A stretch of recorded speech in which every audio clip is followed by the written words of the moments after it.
Alors, les Lébrus, tout comme le reste des Congo Fort TV, reviennent sur la question de la Constitution. Moi, je pense qu'il ne faut pas être hypocrite.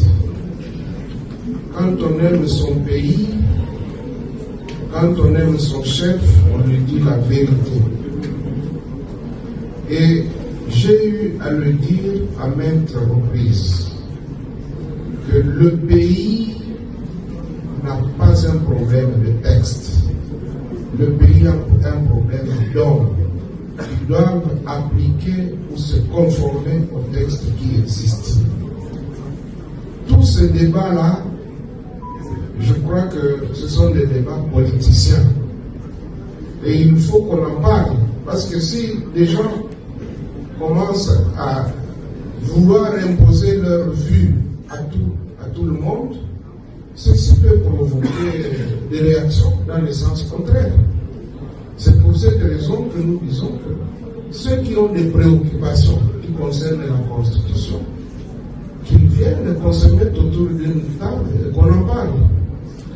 Il ne suffit pas de bénéficier de la caméra ou d'un micro d'un journaliste et puis vous commencez à dire voilà, la Constitution ne peut pas dépasser 17 ans. Mais ça, c'est tiré de quelle théorie scientifique? Quelqu'un d'autre disait ici que même des gens âgés de 60 ans, de 50 ans, font preuve d'immaturité dans leur gestion. Alors, si ceux qui ont 50 et 60 ans ne sont pas matures, vous voulez qu'une constitution de 17 ans soit vieille? Non, disons la vérité. Ils ne veulent pas nous dire ce qu'ils veulent. Qu'ils le disent ouvertement. Nous savons que nous nous préparons. Et notre famille politique, au jour d'aujourd'hui, bénéficie de la confiance de la grande partie de la population. Travaillons pour que nous puissions continuer cette action-là. Mettons-nous au travail. Évitons des petits jeux. Non. Moi, je ne suis pas dans ce débat-là.